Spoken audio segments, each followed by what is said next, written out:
D'accord, donc vous confirmez que déjà en 2016, c'était une méthode obsolète et qu'en Oui, 2022, ça n'a pas été actualisé. elle était encore plus obsolète parce que Encore les plus obsolète, oui, pertes avaient encore forcément, évolué. encore plus obsolète. Vous me confirmez également l'absence de rapport du SGPI en 2022. Euh, Alors, je ne peux pas vous confirmer l'absence, je confirme que moi, je ne l'ai pas trouvé.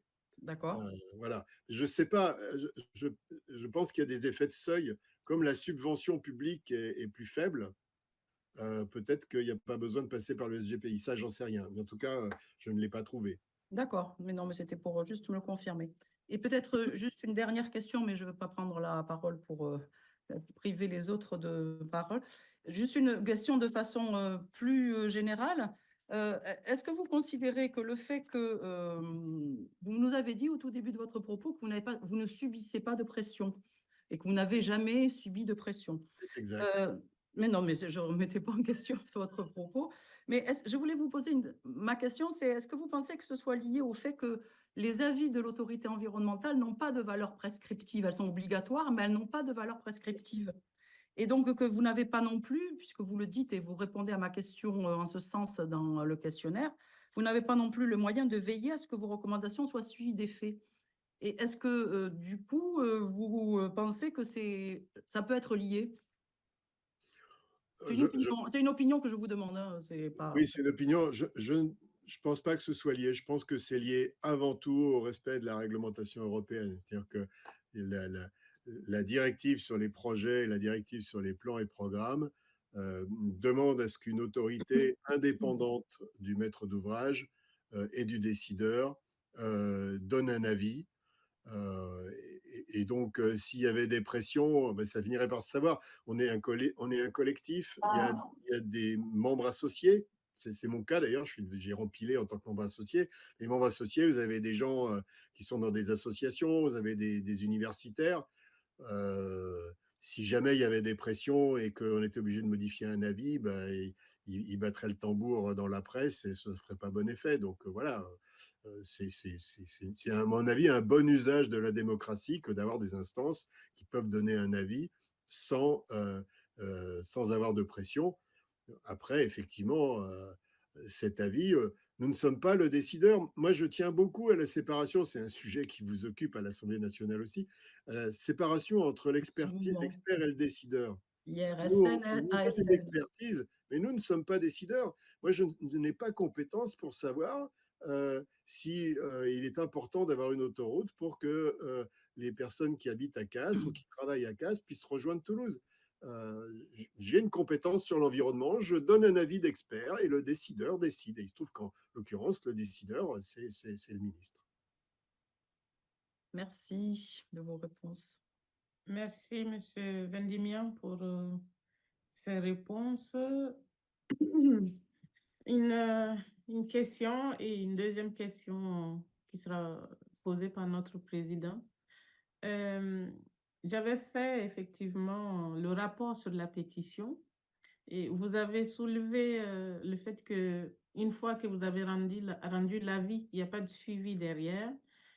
Quand on avait auditionné à Tosca notamment, il avait évoqué des améliorations qui devraient être faites dans la réalisation du chantier en cours, notamment sur le volet environnemental, sur les zones humides notamment, mais aussi sur des compléments de mobilité qui sont utilisés aujourd'hui sur tous les territoires en termes d'aménagement de territoire. Et je voulais juste savoir si vous étiez au courant de ces améliorations qui peuvent arriver, qui peuvent être faites dans n'importe quel projet d'aménagement, puisqu'on sait justement qu'il y a des délais qui peuvent aller de 30 à voire même plus, à beaucoup d'années. Donc, il y a quand même une forme d'obligation à faire, à remettre au goût du jour un certain nombre de projets, sinon, bien, on est tous d'accord qu'ils deviennent obsolètes comme vous l'avez dit.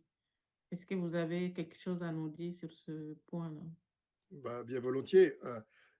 Nous avons reçu le mémoire en réponse d'Atosca qui Mm. effectivement annonçaient qu'ils allaient prendre en compte, qu'ils allaient prendre en compte nos recommandations et qu'ils allaient modifier leur projet pour cela. Mais par contre, je ne sais pas ce qui s'est passé après. D'accord. C'est pas un dialogue ça pourrait être le cas, hein, mais c'est pas comme ça que le système est conçu. Nous n'avons pas un dialogue. euh, et alors, il nous arrive dans certains cas, mais c'est vraiment extrêmement rare, de demander à ce que l'étude d'impact soit refaite et qu'elle nous soit resoumise. Alors, il faut vraiment qu'on se soit moqué de nous. Et là, c'est quand même pas le cas. Il y a quand même une étude d'impact Oui. sérieuse avec des choses qui ont été faites. Donc, on ne pouvait pas dire ça. Et puis, de toute façon, quand on le recommande, quand on recommande que l'étude d'impact soit refaite et qu'elle nous soit resoumise, le maître d'ouvrage peut parfaitement s'asseoir dessus. Donc, voilà. Voilà. Donc, je ne sais pas ce qui s'est. Je ne connais pas les détails des améliorations qu'Atosca a annoncé qu'elle ferait. On lui posera la Ok, question. ben, je vous remercie. Je Et vous en pour je vais poser la question de Jean Terlier et après je passerai la parole aux collègues qui sont présents s'ils ont des questions à poser. Donc, selon lui, vos réponses aux questions sont à la fois détaillées et très prudentes, mais néanmoins critiques sur le volet environnemental. Au-delà des différents aspects que vous évoquez, le problème de base ne vient-il pas du fait que les avis des autorités environnementales produits tardivement, puisque juste avant les enquêtes publiques, soulèvent des questions non identifiées et qu'il est ensuite difficile de combler les lacunes, les délais prévus ne permettant pas de lancer de nouvelles consultations ou concertations? Ah, je suis d'accord avec votre président. Les avis sont trop tardifs. Nous nous attachons à éclairer le public avant l'enquête publique. Peut-être faudrait-il que notre avis apparaisse 6 mois avant, de façon à ce qu'effectivement, il y ait déjà une première réponse du maître d'ouvrage. Mais l'histoire ne va pas dans le bon sens, parce que vous savez que la loi sur la croissance verte euh, a encore réduit le délai, puisque maintenant, l'enquête publique sera lancée en même temps que la saisine de l'autorité environnementale. Et donc, on rendra notre avis, en gros, à la fin de l'enquête publique. Donc, les gens pourront éventuellement faire une dernière remarque dans le cadre de l'enquête publique au commissaire enquêteur en lisant notre avis, mais l'enquête publique aura commencé 2 mois avant que notre avis soit remis. Donc ça va pas dans le sens que souhaite votre président.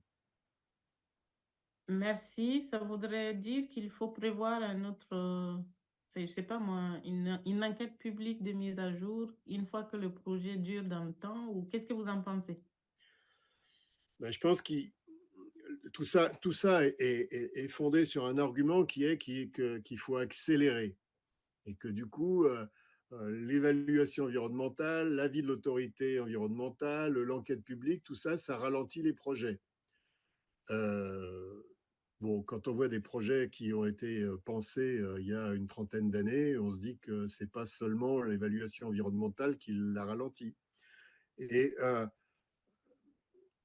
oui, c'est sûr qu'à partir du moment où on a des procédures, ça ralentit. Je pense que ça ralentit pas beaucoup, mais ça permet quand même d'éviter pas mal de bêtises. Or, sur le plan de l'environnement, sans donner d'avis sur l'A69, sur l'ensemble du territoire, il y a quand même pas mal de bêtises de fait, puisqu'on se retrouve avec une perte de biodiversité qui n'a jamais été aussi forte, avec des émissions de gaz à effet de serre qu'on a du mal à réduire, de la pollution. Il y a encore des gens qui meurent de la qualité de l'air, enfin de la mauvaise qualité de l'air en France. Donc, je pense que de réfléchir avant d'agir en traitant l'environnement de manière sérieuse, globalement, ça ralentirait peut-être quelques projets, mais globalement, ça ralentirait pas l'ensemble du processus qui fait qu'on va vers un pays qui soit plus inclusif, plus respectueux de l'environnement et avec une économie qui fonctionne bien. Voilà, donc je pense qu'effectivement, il faudrait qu'on se donne un délai suffisant pour avoir de bonnes études, des avis d'autorité environnementale qui soient sérieux, un peu comme dans le nucléaire. Quand je vois fonctionner le monde du nucléaire avec des analyses qui sont extrêmement fouillées, et ben, du coup, je me dis qu'on peut avoir confiance dans notre nucléaire en France. Ben, j'aimerais bien que ce soit la même chose pour l'ensemble des questions environnementales, pour la biodiversité, pour les gaz à effet de serre, etc. Je vous remercie. Je pense que les scientifiques du nucléaire se rendent compte